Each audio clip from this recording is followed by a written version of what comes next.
शहर में डर का माहौल था। नंबर किलर का खौफ छाया हुआ था। गलियों में एक साया मंडरा रहा था और लोग अंधेरा होने से पहले घर पहुंच जाते थे। यह कातिल सिर्फ जान नहीं ले रहा था, वह एक अजीब गेम खेल रहा था। हर कत्ल के बाद एक डरावनी सिग्नेचर छोड़ जाता था, खून से लिखा एक नंबर। पुलिस हमेशा एक कदम पीछे थी, एक भूत का पीछा कर रही थी। कातिल की इंटेलिजेंस डरावनी थी, उसकी मौजूदगी हर जगह महसूस होती थी। विक्टिम रैंडम थे, एक डॉक्टर, एक टीचर, एक सॉफ्टवेयर इंजीनियर। शहर उसका स्टेज था और वह इस हॉरिफाइंग शो का मास्टर था। यह साइकोलॉजिकल वॉरफेयर थी, पुलिस को चिढ़ाने का एक तरीका। नंबर्स एक मैसेज थे, यू कांट कैच मी। हर नई बॉडी के साथ उसका कॉन्फिडेंस बढ़ता गया। शहर ने अपनी सांसें थाम ली थीं, इस नाइटमेयर के खत्म होने का इंतजार कर रहा था। लेकिन कातिल अभी शुरू ही हुआ था और उसे अभी और भी कई नंबर्स लिखने थे।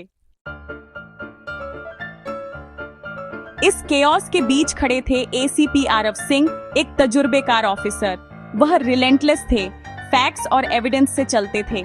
उनके लिए यह उनके शहर को खा रहे ईविल के खिलाफ एक पर्सनल लड़ाई थी। उनकी टीम उनकी ताकत थी, inspector Kabir, sub inspector Meera और कांस्टेबल शर्मा।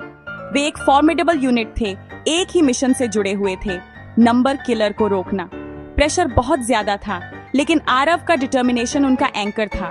वह आगे से लीड करते थे, उन्हें अपनी लिमिट तक धकेलते थे। आरव को अपनी टीम पर भरोसा था, उन्हें पार्टनर्स मानते थे। ये किलर सोचता है कि वह एक गॉड है, आरव ने उनसे कहा। हम उसे गलत साबित करेंगे, हम उसे पकड़ेंगे। उनके शब्दों ने उनकी टीम को उम्मीद और ताकत दी। शिकार शुरू हो चुका था और वे तब तक चैन से नहीं बैठेंगे जब तक शिकारी खुद शिकार न बन जाए। किलर का तरीका ब्रूटली सिंपल था, एक बॉडी और एक नंबर। पहला विक्टिम दीवार पर 1 लिखा हुआ मिला। एक हफ्ते बाद एक और बॉडी, एक और नंबर 2। शहर ने उसके साथ गिनती शुरू कर दी, एक पब्लिक काउंटडाउन, एक अनजान अंत की ओर। नंबर्स टेरर का एक ब्रांड थे, विक्टिम के खून से लिखे हुए। एसीपी आरव क्राइम सीन की तस्वीरों को घूरते रहे। हर नंबर एक फेलियर था, जांच कहीं नहीं जा रही थी, विक्टिम्स में कुछ भी कॉमन नहीं था। किलर बहुत मेटिकुलस था, कोई निशान नहीं छोड़ता था, रैंडमनेस ही पैटर्न था, क्लूज की कमी ही क्लू थी। गिनती 7 तक पहुंच गई और शहर एज पर था। आरव और उनकी टीम थकी हुई थी, लेकिन हार मानने से इनकार कर दिया। वे गिनती के खिलाफ दौड़ रहे थे, 8 से पहले उसे रोकने के लिए दृढ़ थे। एक सिक्योरिटी कैमरा से एक शैडो कैद होने पर एक ब्रेक थ्रू मिला। कबीर ने फुटेज को एनहांस किया, जिसमें एक आदमी के चेहरे की अधूरी इमेज दिखी। उस आदमी का नाम रोहन था, एक फॉर्मर डेटा एनालिस्ट। टीम ने उसके अपार्टमेंट पर रेड मारी, जहां वह शांत और मुस्कुराता हुआ मिला। इंट्रोगेशन रूम में रोहन ने बिना किसी पछतावे के हत्याओं को कबूल कर लिया। उसने एक बात साबित करने का दावा किया, प्राइवेसी एक मिथ है।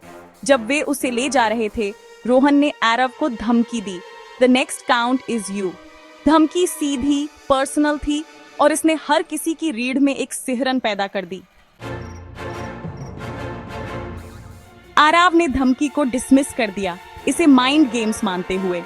लेकिन उसके मन का एक छोटा सा हिस्सा रोहन के कॉन्फिडेंस को लेकर अनईजी था।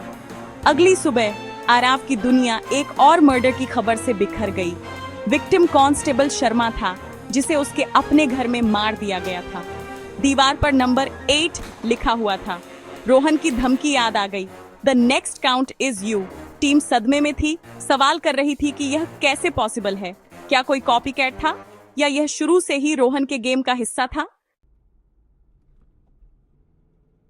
जांच फिर से स्क्वायर 1 पर आ गई थी, लेकिन अब यह पर्सनल हो गई थी।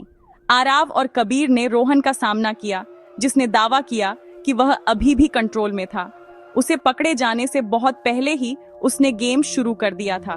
रियल पावर डेटा में है, उसने अपने सिर पर टैप करते हुए कहा।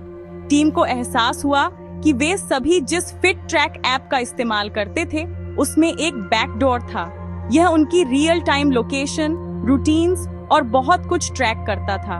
रोहन ने इस डेटा का इस्तेमाल मर्डर प्लान करने के लिए किया था। उन्होंने अनजाने में अपने किलर को अपनी जिंदगी का मैप दे दिया था। यह खुलासा हॉरिफाइंग था। उन्हें टेक्नोलॉजी ने धोखा दिया था। रोहन महीनों से उन्हें देख रहा था, उसकी हर चाल जानता था। टीम ने अकॉम्प्लिस के लिए जाल बिछाने के लिए ऐप का इस्तेमाल करने का फैसला किया। मीरा बेट होगी, उसका लोकेशन डेटा किलर को ल्यूर करने के लिए बदला जाएगा। पार्क अंडरकवर ऑफिसर से भरा होगा। जाल वाली रात टेंस थी, लेकिन आखिरकार किलर सामने आया। आरव के सिग्नल पर लाइट्स जली और जाल बिछ गया। अकॉम्प्लिस पकड़ा गया बिना किसी एस्केप के। अकॉम्प्लिस ने कबूल कर लिया, रोहन की योजना का खुलासा किया। रोहन ने जेल से कोडेड मैसेजेस का इस्तेमाल करके उसे डायरेक्ट किया था। गेम वाकई खत्म हो गया था, लेकिन जीत खोखली लग रही थी। आरव ने आखिरी बार रोहन का सामना किया, यह बताते हुए कि उन्होंने उसे फंसाने के लिए डेटा का इस्तेमाल कैसे किया। रोहन का एरोगेंस उसका डाउनफॉल था। उसने अपने विरोधियों को कम आंका था। ये केस एक लेजेंड बन गया, ये याद दिलाने वाला कि क्राइम कैसे इवॉल्व हो रहा था। टेक्नोलॉजी हमें जोड़ने के लिए थी, एक डबल एज्ड सोर्ड बन गई थी। गलत हाथों में ये सबसे खतरनाक हथियार था। शहर धीरे धीरे नॉर्मल हो गया, लेकिन आरव और उसकी टीम के लिए चीजें बदल गई थीं। उन्होंने एक ऐसे दुश्मन का सामना किया था जो सिर्फ एक व्यक्ति नहीं, बल्कि एक सिस्टम था। इस केस ने डिजिटल लिटरेसी की अर्जेंट नीड को उजागर किया। टेक्नोलॉजी एक पावरफुल फोर्स है जो गुड और इविल दोनों में सक्षम है। खून की गिनती की कहानी हमारे समय के लिए एक कॉशनरी टेल है। रोहन जैसे अपराधियों के खिलाफ लड़ाई हर व्यक्ति द्वारा अपनी डिजिटल पहचान की रक्षा करके लड़ी जाती है। अंत में आरव ने आधुनिक समाज के लिए एक फंडामेंटल थ्रेट का खुलासा किया। टेक्नोलॉजी का सुरक्षित उपयोग सुरक्षा का मामला है, पर्सनल और नेशनल दोनों। हमें अपनी आंखें खुली रखकर प्रगति को अपनाना चाहिए, यह याद रखते हुए कि एक सिंगल वल्नरेबिलिटी घातक हो सकती है।